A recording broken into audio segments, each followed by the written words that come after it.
Your business's growth is dependent on two things: how many people you're speaking to, how many offers you're making. Hey everybody, welcome back to another episode of Business Growth Secrets. I've got Charlie with me. Yes, guys, how are we doing? Our marketing team, ready to ask some of your questions and some general questions on business. Remember, Business Growth Secrets is all about helping you get to the next level in your business, sharing with you strategies, tools, techniques, beliefs that move the needle and take you all the way to the top. If you haven't already, make sure that you are, subscribe to these episodes when you can see the next episodes coming up, and of course enjoy today's episode. It's going to be awesome. Charlie, you can kick us off. What questions have we got, my man? Right, let's get into it. First one is from Shona, and she has said, what is the best way to grow your Instagram page? She's been posting consistently niche content using both reels and posts, but hardly any feedback or follows from this. So what was the advice that you would give for that? Okay, so the reality of the advice is that the fastest way to grow an Instagram page is using Instagram ads. Yep. And this comes back to investing in that baby. You have got to invest in order to help your business grow. Now, let's just go over a couple of things, all right? Because we'll take it a bit deeper than just answering that question as ads, and we'll give you a nice deep answer because I think it's a really good topic and one that a lot of people are super interested in. So the first thing, I said to you in one of the previous episodes, your business's growth is dependent on two things: how many people you're speaking to, how many offers you're making. Now, your Instagram page gives you an opportunity to speak to a lot of people. And if no one knows your Instagram page is there and you can't get your message out to market and you haven't got anyone following you, it's a struggle to grow that. So one of the things that you can do is you can invest in ads to grow the amount of followers that you've got on your page. And in turn, that gives you more people to speak to. And then, in turn, that gives you more offers, right? So essentially, you're getting all the different ingredients. But what we have to remember is that these social media platforms, yes, they're free to use to market your business. But when you put your message out, let's say you've got 1,000 followers, you're going to put your message out. And depending on how good your message is, you're going to get out to 3% to 10% of those people, which means between 30 people and 100 people are going to see your message with 1,000 followers. So that really gives you a very, very limited amount of ability to grow that audience, because only 3 to 10% of the people are going to see your message anyway. So then you have got two different approaches. Your approaches are you can just create more content. And you can get on that treadmill of creating massive amounts of content to get out to market and really, really, really grow it and keep pushing and keep pushing and keep pushing and keep pushing. But the problem is, if we're trying to grow a business, most people don't have enough time in a day to do that. Alternatively, you can leverage ads to go and take your message out to the ideal market and grow your page. I would always recommend, if you can, using ads, because basically when it comes to business, you pay in one or two ways. You pay in your time or you pay in your money. And actually it's a lot more efficient to pay with your money to go out there and build your page. And that is one way, ads. But look, if you look at my following on Instagram, I've got good following on Instagram. And a large amount of that following is coming through ads, right? And that has been where, a lot of the growth has come from. We spend on average £100,000 a month on marketing. And a lot of my followers have come through marketing our events. They've seen that it's me marketing the event, then they go and follow. But then another large part of that following has come through collaborations and people I'm working with. So Gemma Collins, good friend of mine. Gemma I've done events with in the past. Every time Gemma posted about the events, the stuff we're working on, I've got tens of thousands of people across from that network. I did a lot of work with James Locke. From Tower, million followers, and he would post to me every day through COVID, basically. So collaboration. And I've got a lot of. So what I'm trying to come to here is collabs, working with people that have got significant audiences already. So if you don't want to invest in ads, you could go and build relationships with influencers. Is another really good way to grow the audience. But if you just think that you're going to grow the audience through creating content, it's going to be a struggle. Because 3 to 10% of the audience see your message. It's it will just definitely take longer Yeah. doing it organically. It will definitely take longer. And also to feed on to what you've said, if you've already spent money on ads and you've gained a following, you've already got a bit of credibility. So then when you do collab, they can see that you've already got a bit of a following. So you've already got credibility there. That's really important. And obviously Charlie works in our marketing team, is very involved in the social media, so knows this stuff inside out. There's a couple of other things I'd say, is that if you imagine the social media landscape as being and I remember hearing this on a great program, Undercover Billionaire, right? Said, if you imagine the social media landscape is the Grand Canyon, and that's what social media is, and you're trying to get noticed in the Grand Canyon, which is hundreds and hundreds of miles deep, and you're trying to get people to notice you. Big old gaff. Yeah, and you're standing at the side of the Grand Canyon. You throw one brick in to the Grand Canyon, which is your one piece of content, and you're hoping to fill the Grand Canyon up where the Grand Canyon gets filled. Well, one brick just ain't going to do it. Yeah. So what do you need to do? Well, you need to throw hundreds of bricks in a day actually get noticed. Yeah. And that means if you're going to do it organically, you need to use and create way more content. 10, 50, 100 times more than what you're currently creating. Yeah. Or use influencers, use ads. Yeah. They're your three ways. Choose one of those. Next one is from Balaji, and he says, I've had a media agency for 3 years and he's not getting any engagement or audience at all. What is the magic? So a bit of a more niche one there. Well, the magic is you're either not using ads, you're not creating enough content. Yeah. Like that. That's similar the sort of reality. question. Yeah, it's a very, very similar question. Yeah. That you need. Look, let's keep it simple and say, you've got an agency, you want to get noticed, you want to get more engagement. You're either going to have to create a hell of a lot more organic content, and what we'll do in order to make it, to give value to the audience, we'll go deeper on that one, right? So look, 3 ways on social media grow your business. 1, organic, which means masses of content. 2, ads, which means you're investing to grow. Or 3, you use influencers, collaborations to grow. Pretty much, they're your 3 ways. Now, in the way this question is framed, you framed it around organic. So what I would suggest, if you want to make more organic content, let's say you want to throw more bricks in the Grand Canyon and you want to fill it up and you want to get loads of content out there, what do?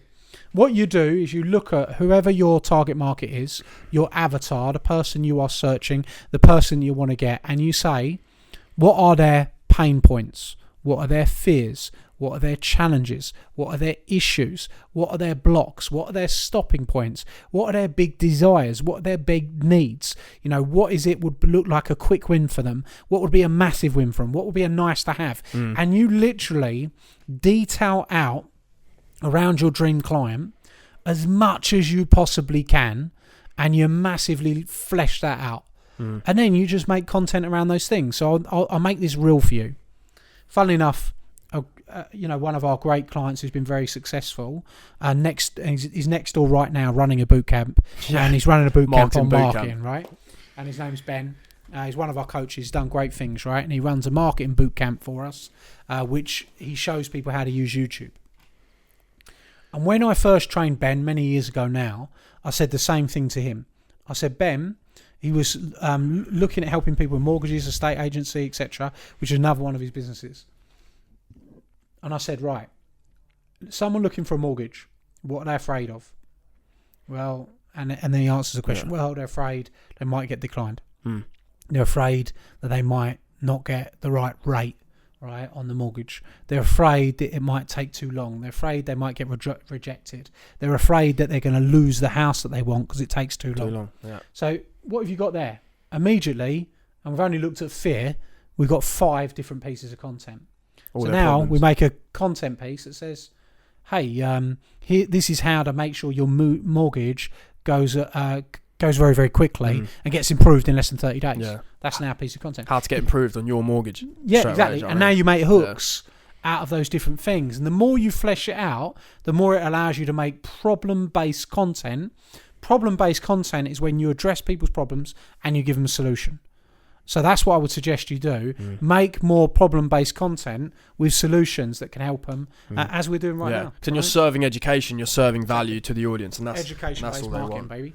No, brilliant. That's the one. And then we've got another question here. It's just a general question. How do you stay ahead in today's ever-changing market? So in the ever-changing market for business growth and business strategies, how do you stay ahead compared to competitors and everyone else? Yeah, really good question, right?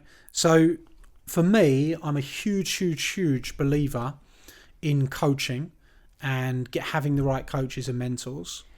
For people that know me well, know that I've spent hundreds and hundreds of thousands of pounds on coaching, mentoring, consulting.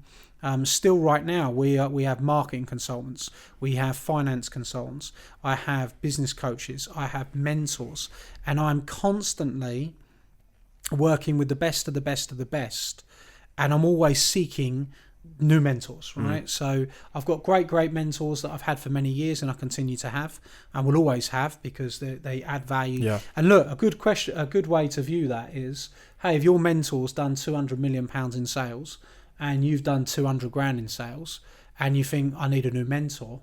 No, you don't. You still got a long way to go with that one that's done 200 million. But that's what people do. Is they're mad. Yeah. They go like, oh, yeah, I've done 100 grand, so yeah, now I'm going to move mentors now. Yet your mentor's done 100 million. Well, that means you've only got a part of the needs to be taking more advice. You need to go all the way, right? You need to go all the way, and I think that's where people make a big mistake. And I've certainly had clients that I've educated, helped them to do their first £1 million, and they think they've got all the answers, but actually they haven't yet. There's still a long way to go. Yeah. Right? And I think that's really, really important. So I stay with my mentors for the long term. I pay them year in, year out. I seek new mentors on new problems and new challenges. I listen to podcasts. I feed my mind every single day. Every single day, I'm feeding my mind. My car is a university. Everywhere I drive, I'm listening to things. And that is how I continue to stay sharp. And always got to be learning. Pretty simple, right? Yeah, you've got to try and always improve. Yeah, that's great. And that's that canaille mentality. Constant and never-ending improvement. Yeah. Tony Robbins taught me that when I was 18. And it's a good lesson for everyone that you want to constantly and never, ever think you know it all, because the minute you think you know it all, that's when you're on a slippery slope. You can't be walking, you got to be running. You got to be running, not walking. So the final one, this feeds into it.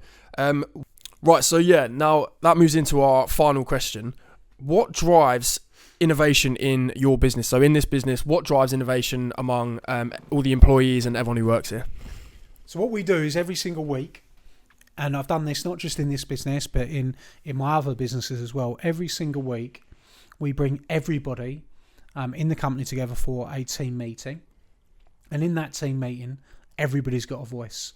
It doesn't matter if you work in the marketing department, doesn't matter if you work in the clients department, doesn't matter if you work in marketing, anywhere, right? Everybody's got a voice. They can put forward ideas, and we listen to that, and we take ideas from the team. And we let everybody have their say. A lot of the times you've got people in your business that at the forefront, they are working with your clients, they're seeing what happens in the day-to-day, and you're not. So usually they've got better ideas than you because they're closer to the action than you are. So one of the ways that I create innovation within our business is to get our team to suggest the ideas.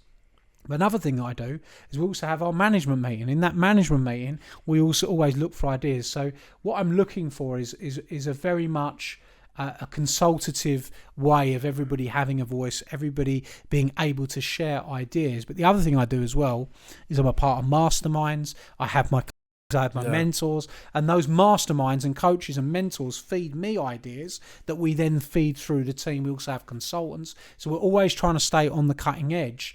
And really, where does that come from? That comes from you not thinking you know it all. You having an open mind to new ideas. It comes from you being around people. Many people in business are an island. They don't talk to people. They don't communicate with people. And the best way for you to get great ideas is to be around other minds. And one of the things about mastermind, they say that when you take your brain and you literally put other brains next to it, you create what's called the master brain. And that was in Think and Grow Rich. I remember when I was a young man reading that book, the master brain of literally minds connecting. Because what happens is this brain gives an idea to this brain, Yeah. and they ping off each other, and you create a master brain up here, which is all where your best ideas come Both from. strengths from each brain. Yeah. Exactly. Yeah. So you've got those collaborations. So I would say get around people, communicate, be more open-minded, and always look to see how you can involve your team, your mentors, your coaches involved in the bigger conversation of how can we push the business forward. No, yeah, brilliant. No, yeah, we always do try and innovate here as much as possible. So yeah, that's great. That's all the questions for today. Brilliant questions. Yeah. Yeah, look, great questions. We're loving these questions coming in. Keep them rolling. Keep them rolling. If you're finding big value in these sessions, these deep dive Q&A sessions, please make sure to go and give us a review.